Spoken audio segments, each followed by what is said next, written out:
سورہ آل عمران کے دوسرے رکوع کی ابتدا ہے اور یہ تیسرے پارے کا 10واں رکوع ہے۔ اس کی پہلی آیت کریمہ اور جو اگلی آیت کریمہ ہیں ان کا شان نزول اس طرح ہے کہ جب غزوہ بدر ہو گیا اور مسلمانوں نے کافروں کو شکست دے دی، نبی اکرم صلی اللہ علیہ وآلہ وسلم مدینہ منورہ جب واپس آئے تو آپ نے یہودیوں کو جمع کیا اور ان سے فرمایا کہ تم اللہ سے ڈرو اور اس سے پہلے اسلام لاؤ کہ تم پر ایسی مصیبت نازل ہو جیسی بدر میں کفار قریش پر نازل ہوئی۔ تم جان چکے کہ میں نبی مرسل ہوں، تم اپنی کتاب میں یہ لکھا پاتے ہو، لہذا تم مجھ پر ایمان لاؤ۔ تو ان یہودیوں نے کہا کہ قریش تو جنگ کے فنون کو نہیں جانتے تھے، وہ فنون حرب سے نہ آشنا تھے، ان کے پاس تو نہ جدید اسلحہ تھا نہ جدید ٹریننگ تھے، اگر ہم سے آپ کا مقابلہ ہوا تو آپ کو معلوم ہو جائے گا کہ لڑنے والے کیسے ہوتے ہیں، ہم بڑے جنگجو ہیں، بڑی ٹریننگ ہے اور بڑا اسلحہ ہے ہمارے پاس۔ تو اس پر یہ آیات نازل ہوئی اور فرمایا گیا کہ جب اللہ کا غضب آئے گا تو یہ شکست کھا جائیں گے، اور کفار مکہ نے جو شکست کھائی اس سے بھی بھیانک اور خوفناک یہ شکست کھائیں گے۔ پھر ایسا ہی ہوا، نبی اکرم صلی اللہ علیہ وآلہ وسلم نے بنی ندیر بنو قینقاع کو، یہ یہودیوں کے 2 قبیلے تھے جنہوں نے غزوہ احد کے موقع پر کافروں کا ساتھ دیا تھا اور جو انہوں نے معاہدہ کیا تھا اس معاہدے کی انہوں نے نافرمانی کی اور پیچھے سے انہوں نے کافروں کو اسلحہ دیا، حالانکہ ان کا رسول اللہ سے معاہدہ تھا کہ ہم کبھی آپ کے دشمن کا ساتھ نہیں دیں گے۔ تو آپ صلی اللہ علیہ وآلہ وسلم نے غزوہ احد کے بعد بنو ندیر اور بنو قینقاع کو جلا وطن فرما دیا، مدینہ منورہ سے نکال دیا، ذلیل و رسوا ہو کر وہ چلے گئے۔ پھر جب غزوہ خندق، غزوہ احزاب ہوا سن 4 یا 5 ہجری میں، تو بنو قریظہ نے جو یہودیوں کا قبیلہ تھا اس نے معاہدہ توڑ دیا اور وہ کفار کے ساتھ ہو گئے۔ جب کافروں کو شکست ہوئی اور وہ چلے گئے تو پھر نبی اکرم صلی اللہ علیہ وآلہ وسلم نے اللہ کے حکم سے بنو قریظہ کا محاصرہ کیا اور پھر 600 ان کے وہ نوجوان کہ جنہوں نے اسلام کے خلاف سازش کی تھی اور مسلمانوں کو نقصان پہنچایا تھا، ان 600 نوجوانوں کو قتل کیا گیا، ان کے بوڑھوں کو، ان کی عورتوں کو، ان کے بچوں کو قیدی بنایا گیا اور ان کا مال غنیمت کے طور پر حاصل کیا گیا۔ سن 7 ہجری میں خیبر فتح ہوا اور جو خیبر والے تھے ان سے جزیہ مقرر ہوا اور وہ مسلمانوں کو ٹیکس دیتے تھے اس بات کا کہ مسلمانوں سے انہوں نے صلح کی ہے اور مسلمان ان کی حفاظت کریں گے، اور انہیں اللہ تعالیٰ نے ذلیل و رسوا فرما دیا۔ تو ان آیات میں مستقبل کی خبر دی گئی، ارشاد فرمایا ان الذین کفروا، بے شک وہ لوگ جنہوں نے کفر کیا، دنیا بھر کے کافر اور خاص طور پر یہ یہودی جنہوں نے کفر کیا، لن تغنی عنہم اموالہم، انہیں ان کے مال کام نہیں آئیں گے، ولا اولادہم، اور نہ ان کی اولاد کام آئے گی، من اللہ شیئا، اللہ کے مقابلے میں کچھ بھی، یعنی اولاد اور مال یہ تو کام آنے والی چیز ہے مگر اللہ کے مقابلے میں یہ چیزیں تمہیں کوئی فائدہ نہ دیں گے۔ وَأُولَئِكَ هُمْ وَقُودُ النَّارِ، اور یہی لوگ جہنم کا ایندھن ہے، وقود ایندھن، النار جہنم، کدأب آل فرعون، جیسے فرعونیوں کا طریقہ، کا معنی جیسے، دأبن کے معنی طریقہ، دستور، عادت، والذین من قبلہم، اور ان سے پہلے لوگوں کا طریقہ، یعنی جس طرح فرعونی اور فرعونیوں سے جو پہلے لوگ تھے ان کا طریقہ تھا کہ وہ حق کو جھٹلاتے اور پھر اللہ کا عذاب آتا. یہی حال ان کافروں کا ہے. کذبوا بآیاتنا، انہوں نے جھٹلایا بآیاتنا، ہماری آیتوں کو. فأخذهم اللہ، تو اللہ نے انہیں پکڑ لیا. بذنوبہم، ان کے گناہوں کی وجہ سے. واللہ شدید العقاب، اور اللہ شدید عذاب دینے والا ہے. قل، اے محبوب آپ کہہ دیں، للذین کفروا، ان لوگوں سے جنہوں نے کفر کیا، ستغلبون، ان قریب تم ہار جاؤ گے، مغلوب ہو جاؤ گے، شکست دے دیے جاؤ گے. وتحشرون، اور تم جمع کیے جاؤ گے، الی جہنم، جہنم کی طرف. وبئس المہاد، بئس مانے بہت ہی برا، مہاد مانے بچھونا، اور جہنم بہت ہی برا بچھونا ہے، پلٹنے کی جگہ ہے. قد کان لکم آیتن، بے شک تمہارے لیے نشانی ہے، فی فئتین، دو لشکروں میں، التقطا، دونوں لشکر آمنے سامنے ہوئے. یعنی بدر کے میدان میں مسلمانوں کا لشکر اور کافروں کا لشکر جو ٹکرائے، اس میں اے کافروں، اے یہودیوں اور اے مسلمانوں، سب کے لیے نشانی ہے. مسلمان اللہ کا شکر ادا کریں اور اللہ کی دی ہوئی نعمت پر وہ اللہ تبارک و تعالی کا شکر اس انداز میں ادا کریں کہ فرما برداری کریں، اور یہودی اور عیسائی اور دیگر کفار اللہ کے غضب سے ڈریں. قد کان لکم آیتن فی فئتین التقطا، بے شک تمہارے لیے نشانی ہے ان دو لشکروں میں کہ دو لشکر آمنے سامنے ٹکرائے بدر کے میدان میں. 17 رمضان المبارک سن 2 ہجری، ہجرت کے دوسرے سال. فئتن، ایک گروہ، تو قاتلو، وہ جہاد کر رہا تھا، فی سبیل اللہ، اللہ کے راستے میں. یعنی مسلمان کہ جن کی تعداد تقریباً 313 تھی، اس میں سے 77 مہاجر تھے اور 236 انصار تھے. مہاجرین کا جھنڈا حضرت علی کے پاس تھا رضی اللہ تعالی عنہ، اور انصار کا جھنڈا حضرت سعد بن عبادہ کے پاس تھا. اس جنگ میں مسلمانوں کے پاس 2 گھوڑے تھے، 70 اونٹ تھے، 6 زرہ یعنی وہ جیکٹ جو لوہے کی پہنی جاتی ہے، 8 تلواریں. 14 صحابہ کرام اس جنگ میں شہید ہوئے، 6 مہاجر شہید ہوئے اور 8 انصار شہید ہوئے. وہ اخرى کافرتن، اور دوسرا گروہ کافر تھا جن کی تعداد 950 یا 1000 تھی، اور ان کا سردار عتبہ بن ربیعہ تھا. مسلمانوں کے پاس 2 گھوڑے تھے اور ان کے پاس 100 گھوڑے تھے. 100 گھوڑے یعنی گھوڑوں کے لحاظ سے وہ 50 گنا زیادہ طاقت رکھتے تھے. مسلمانوں کے پاس 70 اونٹ تھے اور ان کے پاس 700 اونٹ تھے. اونٹ کے لحاظ سے وہ 10 گنا طاقت رکھتے تھے. مسلمانوں کے پاس 6 زرہ اور 8 تلواریں تھیں اور ان کے پاس سینکڑوں تلواریں تھیں. تو کہاں 8 تلواریں اور کہاں 1000 تلواریں. تو اسلحے کے لحاظ سے یہ مسلمانوں سے بہت ہی زیادہ، یعنی 100-200 گنا بلکہ اس سے بھی زیادہ وہ طاقت رکھتے تھے. پھر اللہ تبارک و تعالیٰ نے اس جنگ میں مسلمانوں پر یہ کرم فرمایا. پہلی بات تو یہ ہے کہ باقاعدہ یہ مسلمانوں کی اور کفار کی یہ پہلی جنگ تھی. دوسری بات یہ کہ یہ جنگ بغیر کسی منصوبہ بندی کے ہوئی تھی.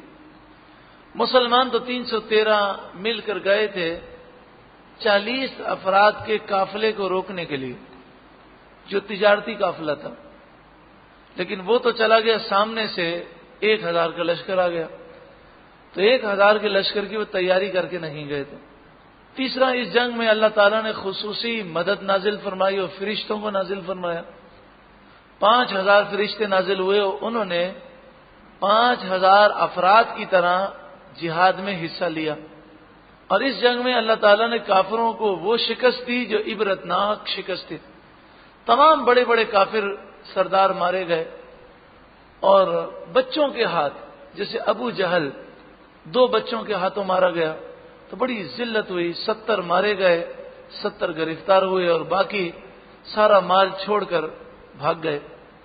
تو اس واقعے میں بہت بڑی نشانی ہے کہ جب اللہ مدد فرماتا ہے تو دشمنوں کی طاقتیں کچھ کام نہیں آتی ہیں۔ یرونہم، وہ انہیں دیکھتے، مثلیہم، دگنا، رأی العین، اپنی آنکھوں سے۔ کون دیکھ رہے تھے؟ تو بعض مفسرین نے فرمایا کہ مسلمان کافروں کو دگنا دیکھ رہے تھے، بلکہ دگنے سے زیادہ۔ پھر بھی مسلمانوں نے ہمت کی اور میدان جنگ سے نہیں بھاگے۔ تو اس میں کیسی نصیحت ہے کہ جب کوئی صبر کرتا ہے تو اللہ اس کی مدد فرماتا ہے۔ بعض مفسرین نے فرمایا کہ اس سے مراد یہ ہے کہ مسلمان کہ اللہ تعالیٰ نے حوصلے بلند فرمائے، اور کافروں کی تعداد تو 1000 تھی، لیکن مسلمانوں کو یہ 600 نظر آتے تھے، یعنی 313 مسلمان تھے تو اپنے سے وہ دگنے نظر آتے تھے۔ تو مسلمانوں نے خیال کیا کہ دگنوں سے مقابلے کرنے میں کوئی حرج نہیں، اور اسی طرح کافر جب مسلمانوں کے مقابلے میں آئے تو کافروں کو مسلمان جو ہیں وہ دگنے نظر آئے، یعنی 313 تھے وہ 600 سے اوپر نظر آئے۔ اور بعد نے فرمایا کہ خود اپنی تعداد سے دگنے نظر آئے، یعنی ان کی تعداد 1000 تھی اور انہوں نے دیکھا کہ مسلمانوں کی تعداد 2000 ہے۔ لیکن سورۃ الانفال کی آیت نمبر 44 میں یہ ہے، اس بات کا ذکر کیا گیا کہ جب جنگ شروع ہوئی تو ابتدا میں دونوں کو لشکر بہت قلیل نظر آیا، یعنی مسلمانوں نے دیکھا تو مسلمانوں نے کہا اوہو یہ تو بہت تھوڑے ہیں۔ کافروں نے جب مسلمانوں کو دیکھا تو مسلمانوں کے متعلق وہ کہنے لگے یہ تو 50-60 ہیں، ان کو تو ابھی رسیوں سے باندھ کر لے جائیں گے۔ تو ابتدا میں دونوں لشکر ایک دوسرے کو کم سمجھنے لگے تاکہ جنگ ہو اور کوئی میدان جنگ سے بھاگے نہ۔ اور جب جنگ شروع ہوئی تو مسلمانوں کی تعداد کافروں کی نگاہوں میں بڑھنے لگی، وہ کہنے لگے یہ تو 300 سے اوپر لگتے ہیں، پھر کہنے لگے ارے یہ تو 600 سے اوپر لگتے ہیں، پھر کہنے لگے یہ تو 1000 سے اوپر، پھر 2000، پھر 3000، پھر 5000۔ تو اس طرح ان کے حوصلے پست ہوتے گئے، اور ایک وقت وہ آیا کہ کفار جو ہے گھبرا کر وہ میدان جنگ چھوڑ کر بھاگ گئے۔ واللہ یؤید بنصرہ، اور اللہ مدد فرماتا ہے، طاقت دیتا ہے، یؤید طاقت دیتا ہے، بنصرہ اپنی مدد کے ذریعے، من یشاء جس کے لیے وہ چاہے، جسے وہ چاہے طاقت دے۔ ان فی ذلک لعبرۃ لأولی الابصار، بے شک اس میں ضرور عبرت ہے آنکھ والوں کے لیے۔ زین للناس، لوگوں کے لیے آراستہ کیا گیا، سجایا گیا، حب الشہوات، شہوات کی محبت، تاکہ پتہ چلے کہ کون شہوت پرست ہے اور کون اللہ کی عبادت کرنے والا ہے، تاکہ یہ ظاہر کیا جائے۔ جیسا کہ سورہ کہف آیت نمبر 7 میں ہے، انا جعلنا ما علی الارض زینۃ لہا، جو کچھ ہم نے زمین پر پیدا کیا وہ زمین کی زینت ہے، لنبلوہم ایہم احسن عملا، تاکہ ہم امتحان لیں کہ ان میں سے کون اچھے عمل کرتا ہے۔ من النساء، یعنی عورتیں۔ شہوات سے مراد کیا ہے؟ تو فرمایا یہاں شہوات سے مراد وہ چیزیں ہیں کہ انسان کی طبیعت کے اندر اس کی محبت، الفت، اس کا پیار، اس کی اہمیت، اس کی طرف رغبت رکھی گئی ہے، یہ انسانی طبیعت ہے۔ تو فرمایا طبیعتاً جن چیزوں کی طرف انسان کی رغبت ہے وہ بیوی بچے ہیں، رشتہ دار ہیں، اور مال و اسباب ہیں، یہ دنیا کا سامان ہے، تو طبعی رغبتیں اس میں ہیں، تو رغبت رکھنے میں اور ان سے الفت رکھنے میں حرج نہیں ہے، مگر اللہ اور اس کے رسول کی محبت سب پر غالب ہونی چاہیے۔ اگر اللہ اور اس کے رسول کی محبت غالب ہے تو پھر بچوں سے بھی پیار کرنے میں حرج نہیں اور مال سے الفت کرنے میں بھی حرج نہیں، لیکن اگر مال کی محبت اللہ اور اس کے رسول کے حکم پر غالب آ جائے اور انسان گناہوں میں پڑ جائے تو یہ مال اس کے لیے وبال ہے۔ من النساء، عورتیں، اب آپ ہر چیز کو دیکھتے جائیں، عورت، بیوی، اگر شریعت کے مطابق انسان نکاح کرے اور نیک صالح عورت ہو تو رسول اللہ صلی اللہ علیہ وآلہ وسلم نے فرمایا خیر متاع الدنیا المرأة الصالحہ، دنیا کا بہترین سامان اور بہترین نعمت نیک صالح بیوی ہے، اور آپ نے فرمایا دنیا میں نیک صالح بیوی سے بڑھ کر اللہ نے کوئی اور نعمت نہیں رکھی۔ تو یہ احادیث کا خلاصہ آپ کے سامنے ہے، لیکن اگر یہی عورت نیک صالح نہ ہو اور وہ ناجائز مطالبات کرتی ہو، بچوں کی صحیح تربیت نہ کرتی ہو، تو انسان کو وہ حرام میں مبتلا کر سکتی ہے، اور اگر وہ گناہ کی طرف مائل کرنا چاہے تو بڑی خوفناک حد تک وہ گناہ کی طرف مائل کر سکتی ہے۔ رسول اللہ صلی اللہ علیہ وآلہ وسلم نے فرمایا، بخاری شریف کتاب النکاح، ما ترکت بعدی فتنہ اضر علی الرجال من النساء، میرے بعد میری امت کے لیے سب سے بڑا فتنہ عورتوں کا فتنہ ہے۔ تو ایک طرف فرمایا گیا سب سے بڑا فتنہ عورتوں کا فتنہ ہے، اور دوسری طرف فرمایا گیا کہ نیک صالح عورت، نیک صالح بیوی دنیا کی سب سے بڑی نعمت ہے۔ تو اصل یہ ہے کہ جو چیز اللہ کی یاد سے غافل کرنے والی ہے وہ فتنہ ہے، اور جو چیز اللہ کے ذکر سے غافل کرنے والی نہیں بلکہ مائل کرنے والی ہے وہ اللہ کی بہت بڑی نعمت ہے۔ والبنین، اور بیٹے، اولاد، اولاد کا مقصد اگر یہ ہو کہ مسلمانوں کی قوت میں اضافہ ہو، میں اپنے بچوں کی ایسی تربیت کروں گا کہ وہ میرے لیے ثواب جاریہ کا باعث بنے، میرے مرنے کے بعد بھی وہ دین کی خدمت کرتے رہیں، وہ قرآن و حدیث کو جاننے والے ہوں، نیک صالح ہوں، تو اولاد بھی آخرت کا سامان ہے۔ نبی اکرم صلی اللہ علیہ وآلہ وسلم نے فرمایا تزوجوا الودود الولود، آپ نے فرمایا ایسی عورتوں سے نکاح کرو جو بہت زیادہ ودود ہیں، ودود مانے بہت زیادہ الفت کرنے والی ہیں، الولود ہیں یعنی صاحب اولاد وہ بہت زیادہ ہو سکیں، زیادہ بچے جننے والی عورتیں ہوں۔ فإنی مکاثر بکم الامم یوم القیامہ، پس بے شک کل بروز قیامت میں دوسرے نبیوں کی امت کے مقابلے میں اپنی امت کی کثرت پر میں اللہ کا شکر ادا کروں گا۔ تو اگر اولاد کا مقصد یہ ہو کہ حضور کی امت میں اضافہ ہو اور نیک صالح افراد امت مسلمہ کو ملیں تو یہ اولاد بھی آخرت کا ذریعہ ہے۔ والقناطیر المقنطرۃ من الذهب والفضہ، القناطیر مانے خزانے اور مقنطرہ کے معنی جمع کیے ہوئے خزانے، من الذهب سونے کے، والفضہ اور چاندی کے، والخیل المسومہ اور نشان لگے ہوئے گھوڑے یعنی قیمتی سواریاں، والخیل المسومہ، والانعام اور مویشی، والحرث اور کھیتی یعنی کاروباری مراکز، ذالک متاع الحیات الدنیا، یہ دنیا کی زندگی کا سامان ہے، واللہ عندہ حسن المآب، اور اللہ کے پاس اچھا ٹھکانہ ہے۔ تو یہ دنیا کا سامان ہے، کچھ عرصے یہ نفع پہنچاتا ہے، پھر یہ فنا ہو جائے گا اور تم بھی اس دنیا سے چلے جاؤ گے۔ تو انسان کو چاہیے کہ دنیا کے سامان کو ایسے کام میں خرچ کرے جس سے اس کی آخرت درست ہو جائے اور آخرت میں وہ کامیاب ہو جائے۔ اللہ تعالی ہم سب کو عمل کی توفیق و سعادت نصیب فرمائے۔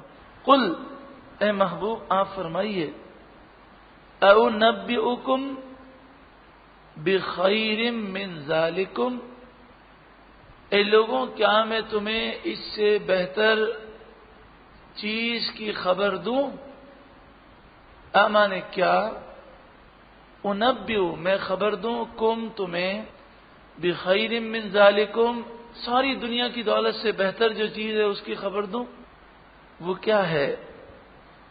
للذین اتقوا، ان لوگوں کے لیے جو متقی ہیں، اتقوا تقوی پرہیزگاری، اتقوا جنہوں نے تقوی اختیار کیا۔ تقوی کا ادنا درجہ کیا ہے؟ کفر و شرک سے بچنا، ایمان لانا، پھر اس کے بعد ہر حرام کام سے بچنا، ہر گناہ سے بچنا۔ یہ تو تقوی کے ابتدائی درجات ہیں۔ اللہ کا شکر ہے کہ اللہ تعالیٰ نے ہمیں شرک سے، کفر سے محفوظ فرمایا اور اپنے حبیب کے صدقے میں ایمان کی دولت عطا فرمائے۔ شکر ہے کہ ہم یہودیوں سے، عیسائیوں سے، ہندوؤں سے، کافروں سے، بدعقیدہ سے، یہ بتوں کے پجاریوں سے، مشرکوں سے نفرت رکھتے ہیں۔ اللہ نے ہمارے دل میں اسلام کی محبت پیدا کی، تو تقوی کا پہلا درجہ تو نصیب ہوا۔ اب تقوی کا دوسرا درجہ ہے حرام سے اور گناہ سے بچنا۔ اللہ تعالی ہمیں یہ درجہ بھی نصیب فرمائے۔ پھر جب یہ درجہ نصیب ہو جاتا ہے تو پھر دل روشن ہونے لگتا ہے، اور پھر ایسا دل روشن ہوتا ہے کہ پھر رب کی وہ معرفت نصیب ہوتی ہے کہ رب العالمین کا قرب بندے کو نصیب ہو جاتا ہے۔ للذین اتقوا، متقی لوگوں کے لیے، عند رب، ان کے رب کے پاس، جنات جنتیں ہیں، باغات ہیں۔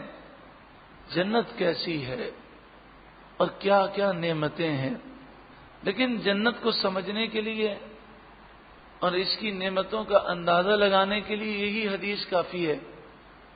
حضرت علامہ فقی ابو اللہ سمرقندی علیہ رحمۃ تفسیر سمرقندی میں فرماتے ہیں کہ حضرت ابو سعید خدری رضی اللہ تعالی عنہ نے فرمایا، پیارے آقا صلی اللہ علیہ وآلہ وسلم نے ارشاد فرمایا، لشبر فی الجنہ خیر من الدنیا وما فیہا۔ دنیا کتنی بڑی ہے، 150 ممالک سے زیادہ ممالک ہیں۔ دنیا کی ساری زمین، سارے خزانے، ساری نعمتیں اگر جمع کی جائیں تو فرمائیے ساری نعمتوں سے بڑھ کر جنت میں ایک بالش کے برابر جگہ ہے، ان سے بھی بڑھ کر۔ اور ایک دوسری حدیث میں ہے کہ آپ نے کوڑا دیکھا ہوگا، جانور کو بھی بسا اوقات کوڑے سے مارا جاتا ہے، تو کوڑا کتنا باریک ہوتا ہے، اگر ربڑ کا بھی ہو تو کتنا باریک ہوتا ہے، اس کو آپ رکھیے تو بتائیے وہ کتنی جگہ گھیرے گا، بالکل معمولی جگہ۔ تو رسول اللہ صلی اللہ علیہ وآلہ وسلم نے فرمایا کوڑا رکھنے کی جو جگہ ہے، اتنی جگہ بھی جو جنت میں ہوگی یہ دنیا کی ساری نعمتوں سے بڑھ کر ہوگی۔ تجری بہتی ہیں من تحتها الانہار، ان کے نیچے سے نہریں، خالدین فیہا، وہ اس میں ہمیشہ رہنے والے ہیں، وازواج مطہرہ، پاکیزہ بیویاں، اس جنت میں پاکیزہ بیویاں ہوں گی۔ جو جنتی عورتیں ہیں ان کی 2 قسمیں ہیں، ایک تو وہ عورتیں ہیں جنہیں اللہ نے خاص جنتیوں کے لیے پیدا فرمایا، جنہیں حوریں کہتے ہیں۔ ان کے حسن و جمال کو احادیث طیبہ میں اور قرآن میں بیان کیا گیا، یہاں تک کہ حدیث پاک میں فرمایا گیا کہ انہیں اللہ نے اتنا حسن دیا ہوگا، اتنا جمال، کہ اگر اس کی ایک جھلک دنیا دیکھ لے تو لوگ اس کی ایک جھلک دیکھ کر بے ہوش ہو جائیں۔ دوسری جنتی وہ عورتیں ہوں گی جو دنیاوی عورتیں ہوں گی، لیکن پھر اللہ تعالی جب انہیں جنت میں داخل فرمائے گا تو جنتی مردوں کے نکاح میں ہوں گے۔ اس میں جو ہمیں شریعت میں بیان کیا گیا وہ یہ کہ اگر مرد اور عورت دونوں صحیح العقیدہ ہیں اور دونوں اللہ کی رحمت سے جنت میں جاتے ہیں تو میاں بیوی جنت میں یکجا رہیں گے۔ اور اگر عورت کا شوہر ہی نہ ہو، یعنی کنواری عورت ہو، اس کا انتقال ہو جائے، یہ شوہر تو تھا لیکن اس کا خاتمہ کفر پر ہوا اور وہ عورت جنت میں گئی، تو اللہ تبارک و تعالی اس کا نکاح جنتی مردوں میں سے کسی مرد کے ساتھ فرمائے گا۔ دنیا کی عورتوں کے اندر وہ حسن اور وہ خوبصورتی نہیں جو اللہ نے حوروں کے متعلق ارشاد فرمایا۔ تو عقل اور انسان کا جو عام ذہن ہے وہ یہ کہہ سکتا ہے کہ پھر جنتیوں کو جب حوریں ملیں گے تو جنتی عورتیں جنہوں نے نیک اعمال کیے وہ جنت میں جب جائیں گی تو ان کی طرف ان کے شوہر کیسے توجہ کریں گے؟ سبحان اللہ، قربان جائیے۔ فرمایا کہ 70,000 حوروں کے حسن کو جمع کیا جائے تو اس سے بڑھ کر اللہ تعالی جنتی عورت کو حسن عطا فرمائے گا۔ تو اس کا شوہر کہے گا دنیا کے اندر تو ایسی تھی، تیری ایک آنکھ جو ہے وہ نہیں تھی، یا تو کالی تھی، یا تو لنگڑی تھی، تیرے اندر یہ عیب تھا، تو یہ سارے عیوب دور ہو گئے اور اتنا حسن کیسے ملا؟ تو اسے فرمایا جائے گا یہ نیک اعمال کا نور ہے جو اس کے چہرے پر ظاہر کیا گیا۔ تو 70,000 حوروں سے بڑھ کر اسے حسن دیا جائے گا۔ اور یہ حسن کس صدقے میں مل رہا ہے؟ یہ وہ جنتی عورت ہے کہ جس نے اپنے حسن کی نمائش نہ کی، دنیا کے اندر اپنے حسن کو یا اپنے جسم کو نامحرم مردوں کے دیکھنے سے محفوظ رکھا، تو اسے اللہ تعالیٰ وہ حسن و جمال عطا فرمائے گا۔ ازواج مطہرہ، پاکیزہ بیویاں، عورتوں کے جو امراض ہوتے ہیں ان تمام امراض سے وہ عورتیں پاک ہوں گی۔ وہ پیریڈ کہ جس کے اندر عورتیں نماز نہیں پڑھ سکتی، یا جسم کے اندر جو بھی گندگیاں پائی جاتی ہیں، تھوک ہے، بلغم ہے، ناک سے نکلنے والی رینٹ ہے، پسینہ ہے، بغل کی بدبو ہے، کسی قسم کی ایسی چیزیں وہاں نہیں ہوں گی۔ یہاں تو انسان اگر کپڑے 4 دن نہ بدلے، 8 دن غسل نہ کرے تو ایسا ہو جاتا ہے کہ انسان کو دیکھ کر نفرت آئے، اور وہاں کا یہ عالم ہوگا کہ پسینہ بھی نکلے گا تو اس میں بھی خوشبو ہوگی۔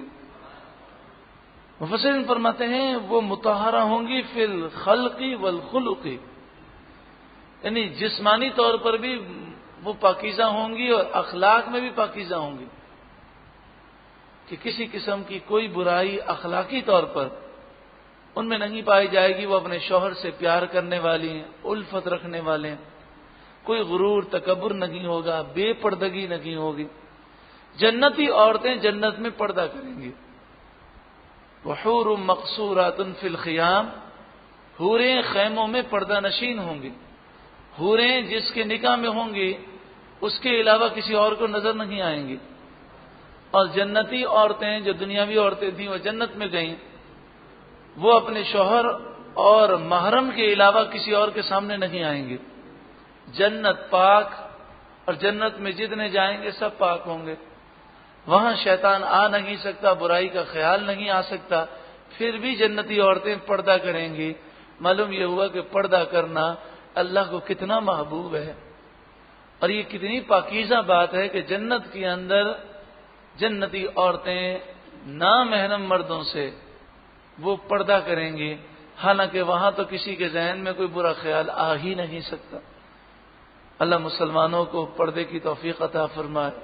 جو یہ کہتے ہیں کہ پردہ تو وہ کرے جس کا ذہن خراب ہو، پردہ تو اس سے کیا جائے جو برا ہو، یہ تو ہمارے قریبی رشتہ دار ہیں، گو کہ ہیں نامحرم لیکن ہیں اچھے، تو یہ اچھے اور برے کا تعلق نہیں ہے۔ ازواج مطہرات نے صحابہ کرام سے پردہ کیا۔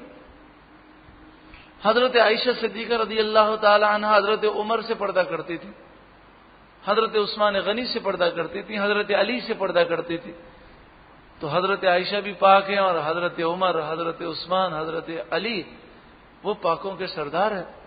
بلکہ حضرت عائشہ کے پردے کا یہ عالم تھا کہ جب حضور کا وصال ہو گیا تو آپ حضور کی بارگاہ میں قبر انور پر حجرے میں حاضر ہوتی، حجرے کا دروازہ بند فرما لیتی، کوئی بھی نہ ہوتا۔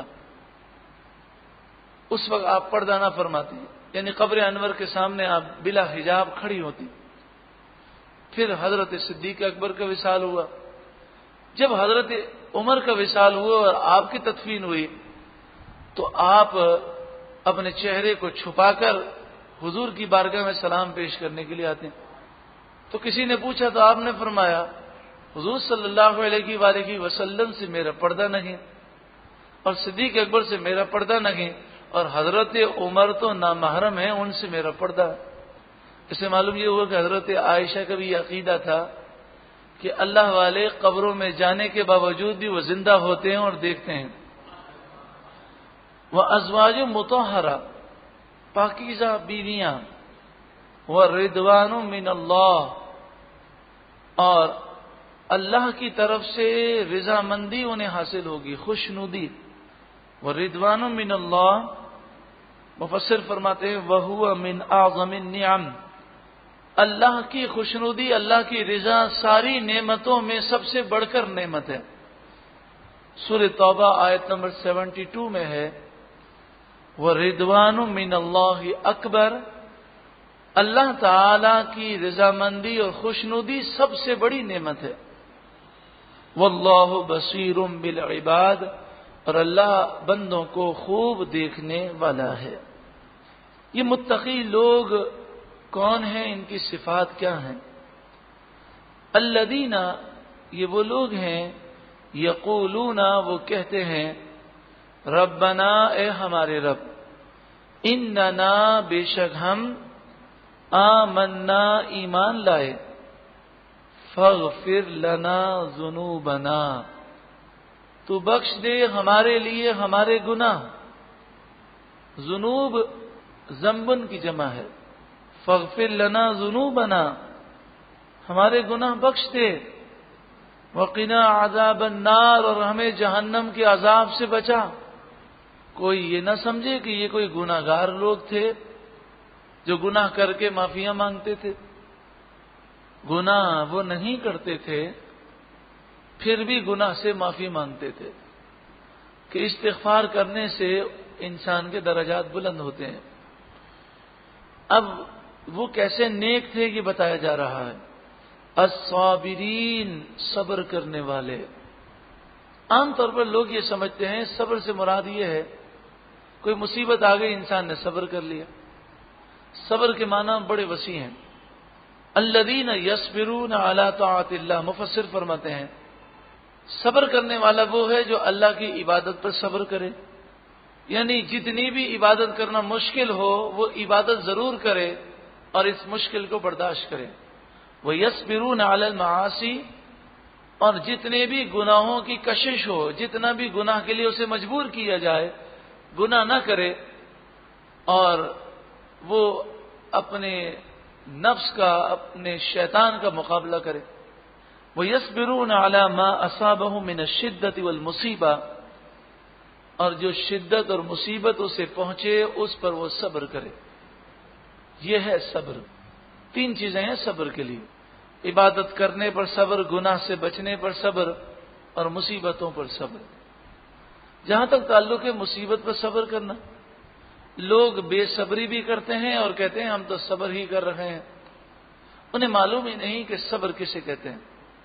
صبر نام ہے اللہ کی رضا پر راضی رہنا۔ اور انا للہ و انا الیہ راجعون پڑھنے کے بعد یہ ذہن رکھنا کہ یہ چیز چلی گئی تو کیا ہوا، ہمیں بھی تو جانا ہے۔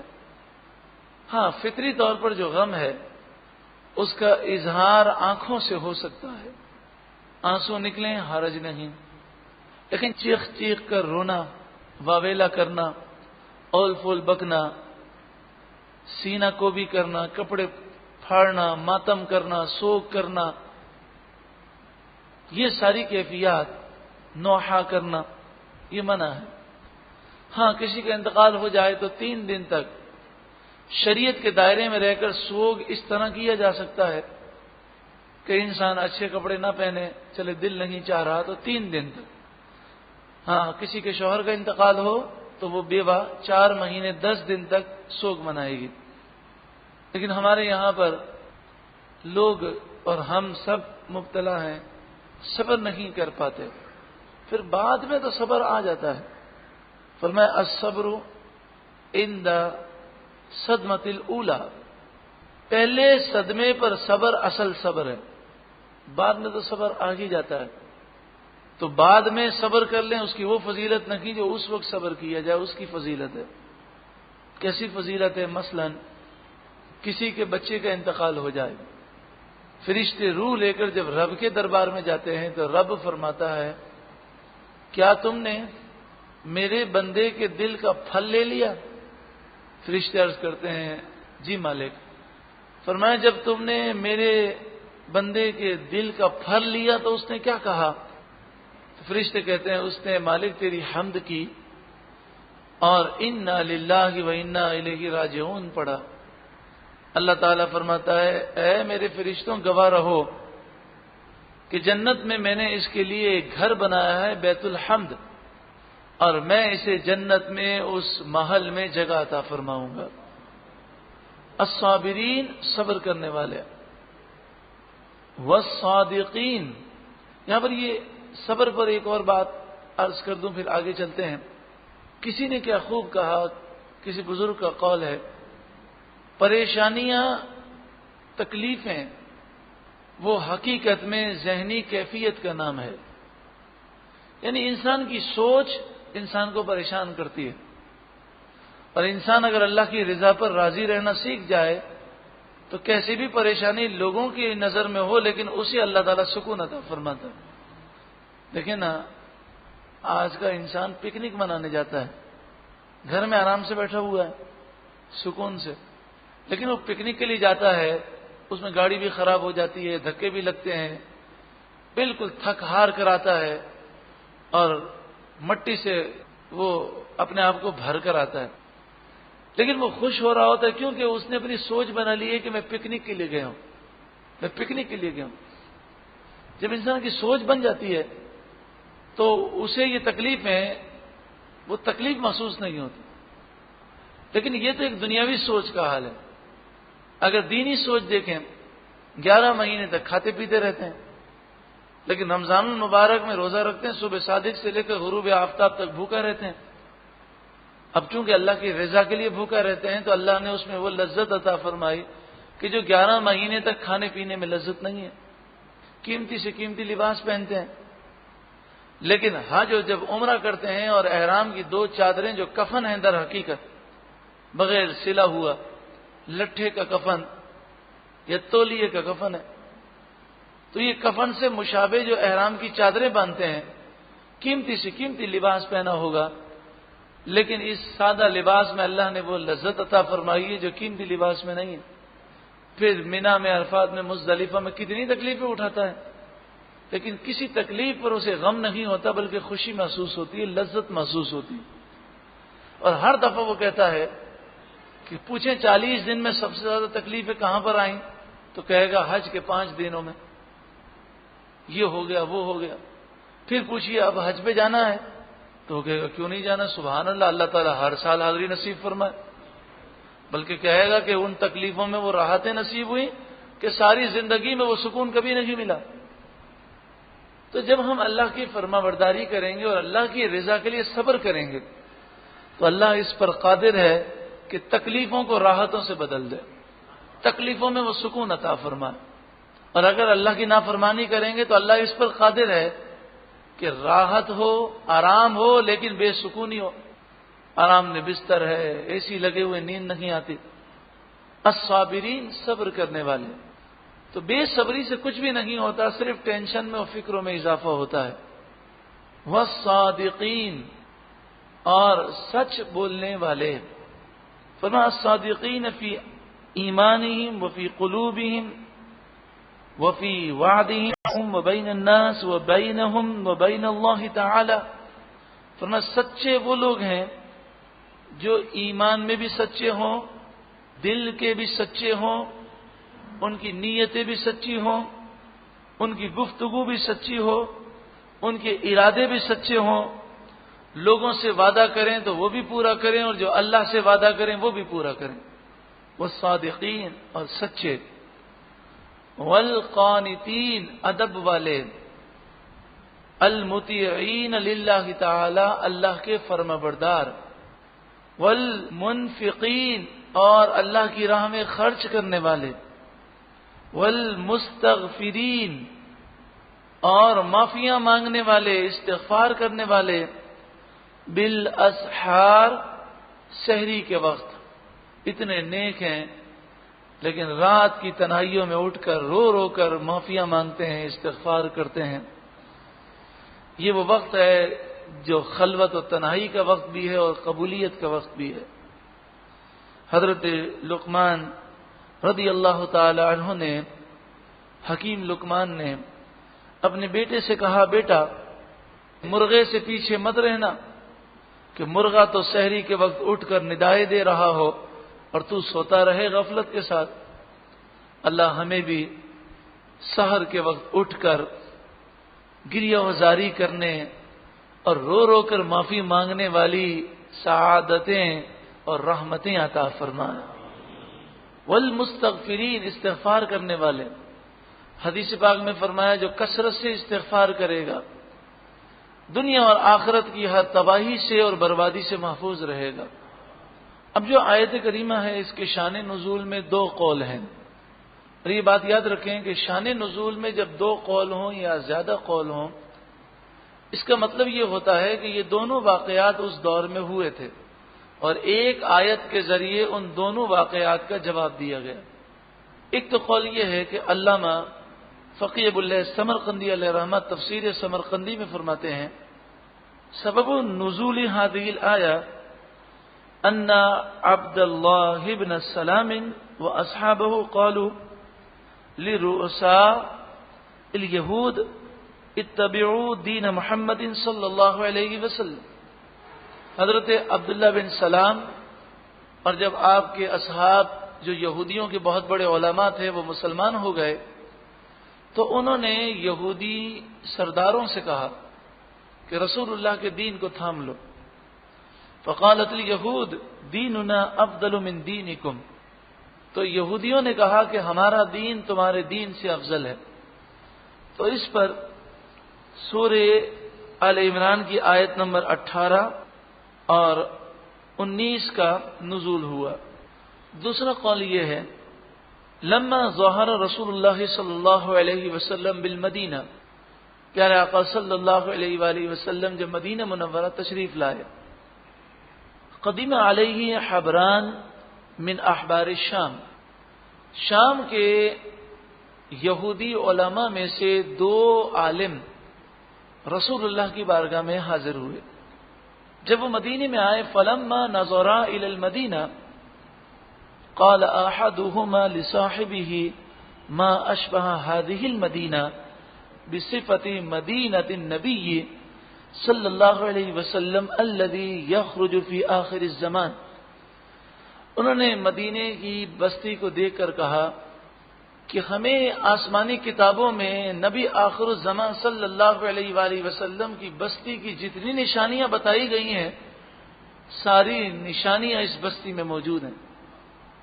فلما دخل علیہ، جب رسول اللہ کی بارگاہ میں آئے، قال له انت محمد صلی اللہ علیہ وسلم، تو حضور کو دیکھتے ہی انہوں نے پہچان لیا اور کہنے لگے کہ آپ ہی محمد صلی اللہ علیہ وسلم ہیں۔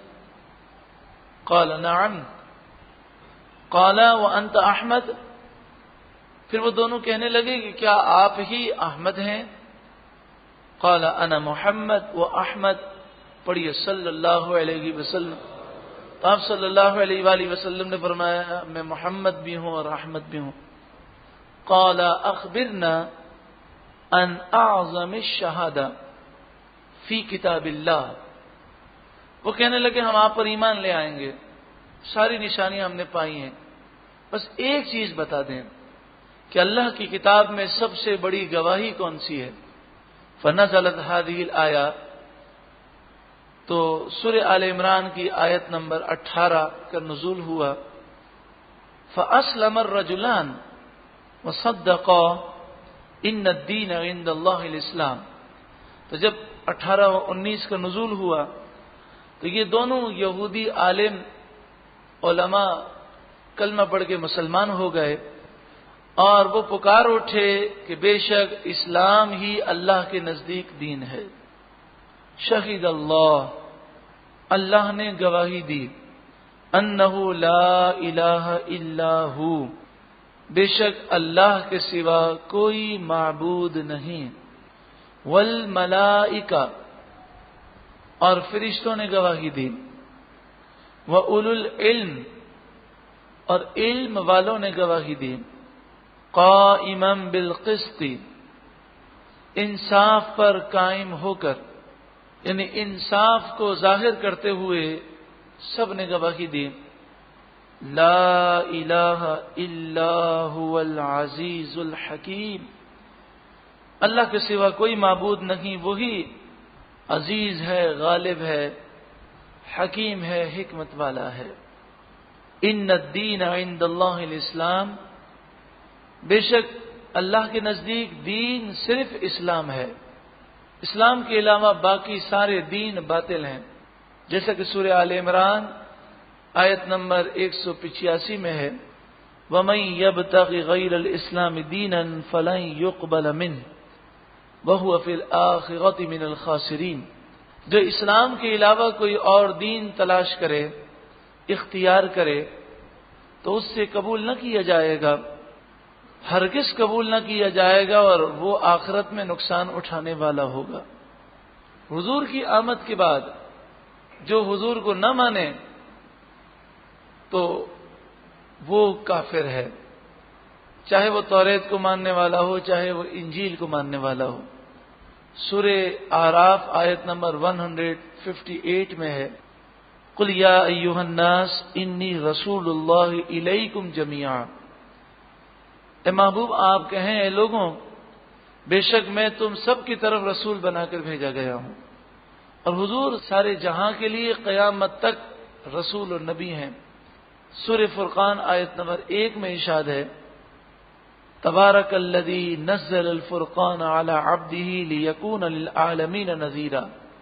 بڑی برکت والی ہے وہ ذات جس نے قرآن نازل کیا اپنے بندے پر تاکہ رسول اللہ تمام جہاں والوں کو ڈر سنانے والے ہو جائیں.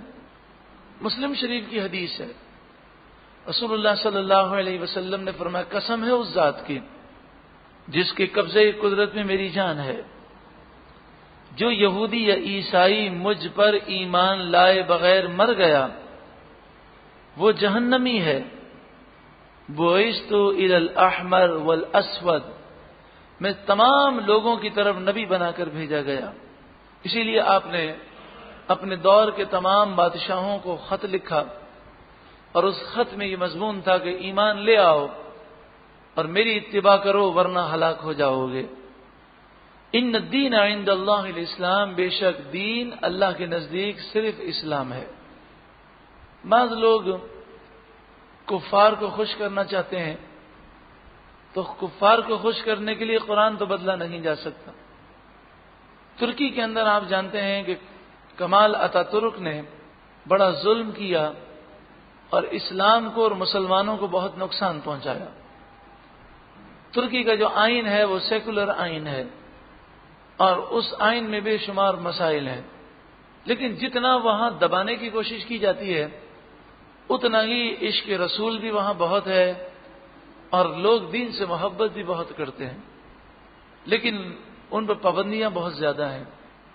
تو ترکی کے لوگ اپنی دکانوں پر، اپنی کاروں پر اسٹیکر لگاتے تھے ان الدین عند اللہ الاسلام، کیونکہ وہ اسلام سے روکنا چاہتے تھے اور سیکولر آئین کو لانا چاہتے تھے. سیکولر آئین تھا. سیکولر کا مطلب یہ ہے کہ سبھی صحیح ہیں اور کوئی اسلام کے قوانین کا کوئی حل یا کوئی جگہ وہاں نہ تھی، تو وہ اسٹیکر لگاتے جگہ جگہوں پر ان الدین عند اللہ الاسلام. ترکی کی پارلیمنٹ نے قانون پاس کیا. لعنت ہے ایسی پارلیمنٹ پر وہ پارلیمنٹ نہیں بلکہ در حقیقت شیطانوں اور کافروں کے اعلی کار ہیں۔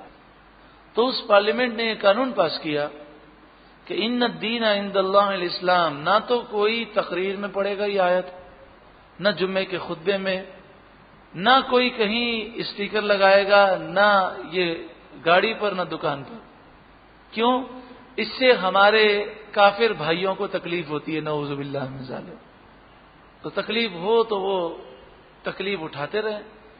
کیا ہم قرآن کو چھوڑ دیں یا ہم قرآن کو بیان کرنا چھوڑ دیں؟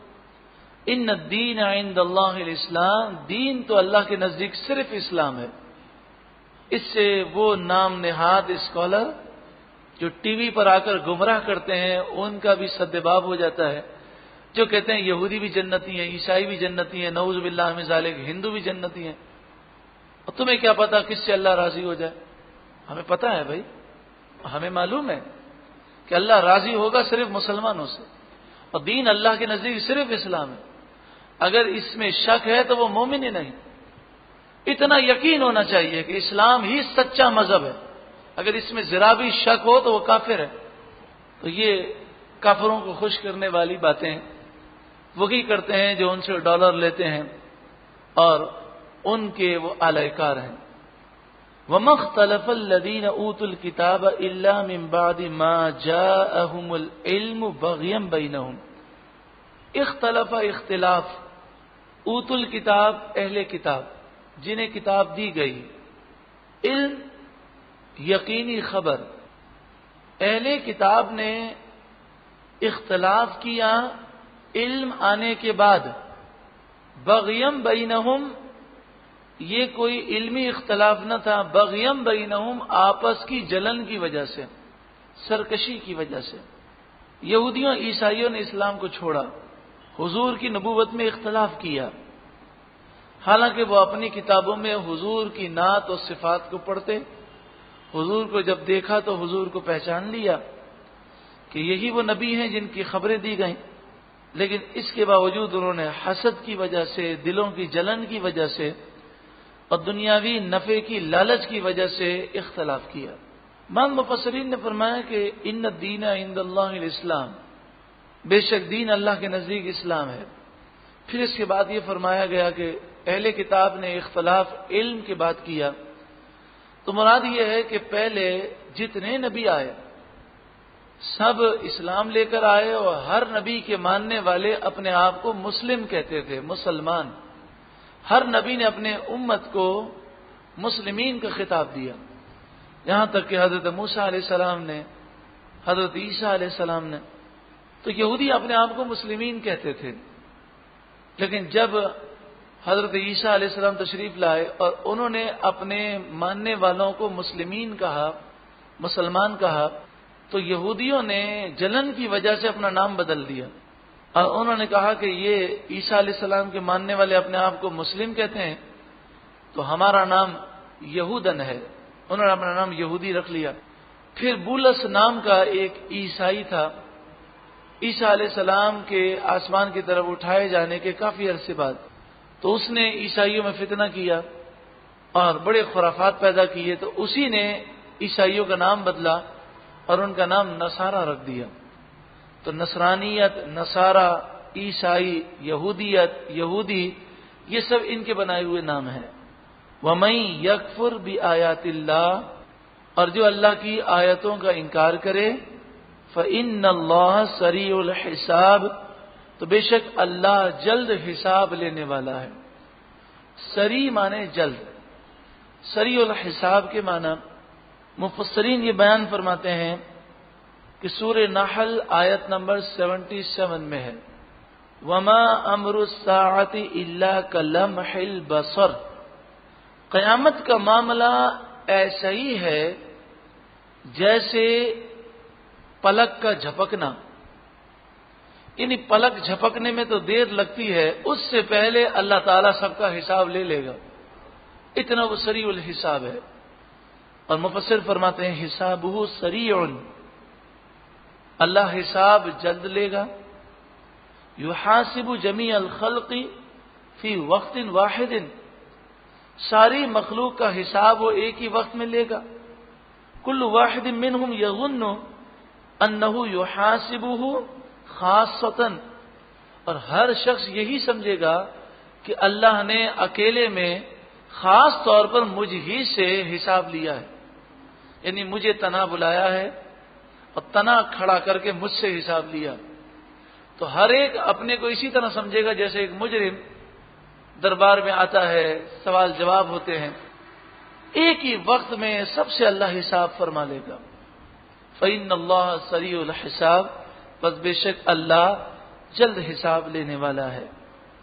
فإن حاجوک، پھر اگر وہ آپ سے جھگڑا کریں اتنی روشن باتیں بیان کرنے کے باوجود، فقل، تو آپ فرمائیں، اسلمت، میں نے جھکا لیا ہے، وجہی، اپنے چہرے کو، للہ، اللہ کے لیے، ومن اتبعن، اور جو میری پیروی کرنے والے ہیں انہوں نے بھی اپنا چہرہ اللہ کے لیے جھکا لیا ہے.